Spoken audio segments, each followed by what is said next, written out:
भैया मैं गाता हूँ। हाँ आप ही का ट्यून है।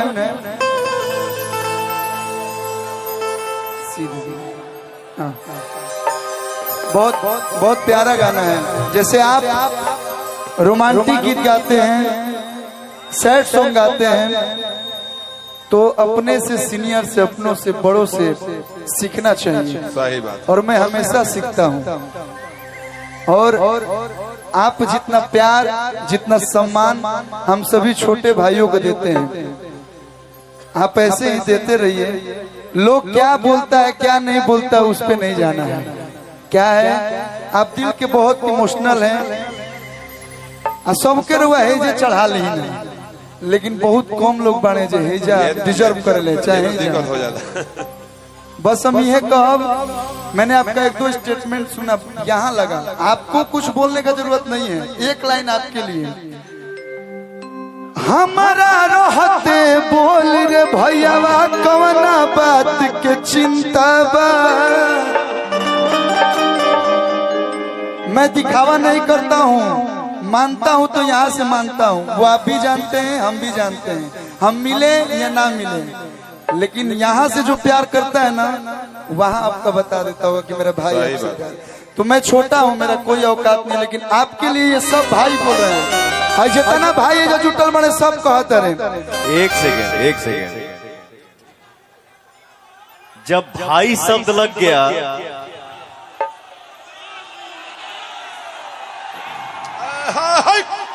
जब भाई शब्द आ गया, तो वहां बेटा औकात की बात ही नहीं करनी चाहिए। भाई से बड़ा प्यार, भाई से बड़ा दोस्त कोई हो ही नहीं सकता। वाह वाह। ये सब भाई गा रहे हैं, मैं नहीं गा रहा हूँ। इन लोग की आवाज मैं गा रहा हूँ। बैठ जा। हमारा रहते बोले भैया कौना बात के चिंता बा। ये सुधीर भैया गा रहे हैं, रमेश भैया, सब लोग। कि तहरा के हाथ लगा दी जब ले बघा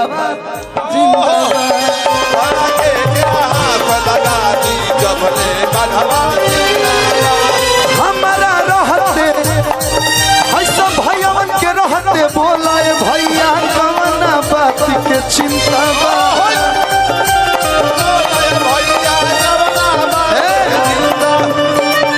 ये एक दो परिवार किसी के साथ रहते तो लोग ऐसे चलेला।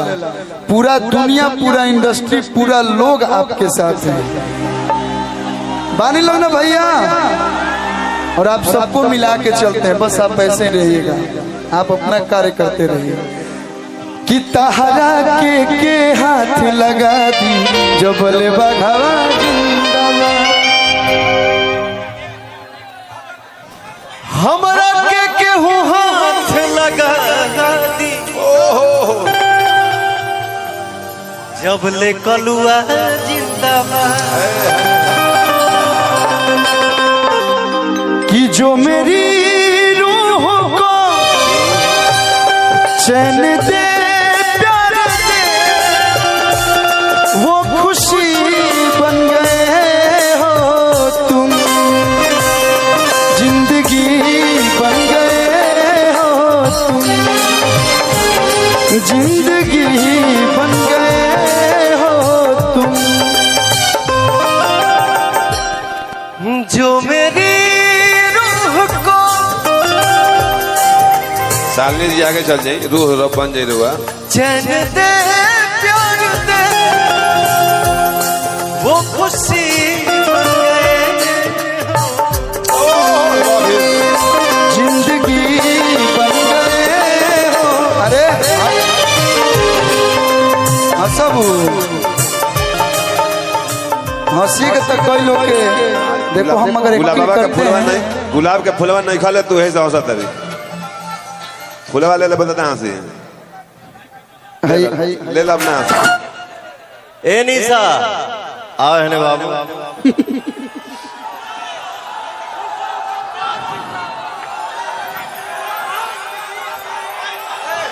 3 and 2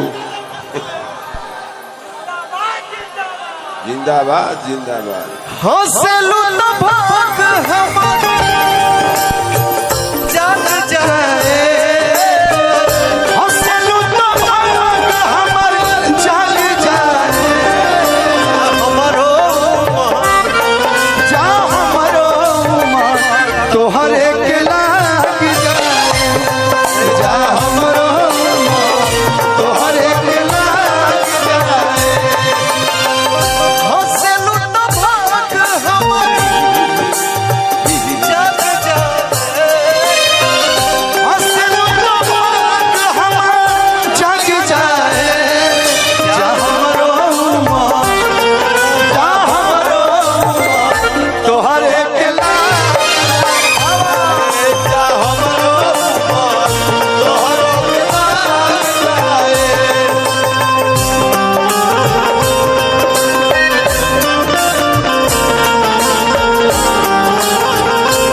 कोयरी कोयरी के देवता खड़ा बाड़ू लोग। हाँ गौरी के देवता मत बन। हिलबू लोग ना। अरे थोड़ा कमर उमर तनी लचके कैसे। दोनों भाई का ना एक्टिंग करी जा।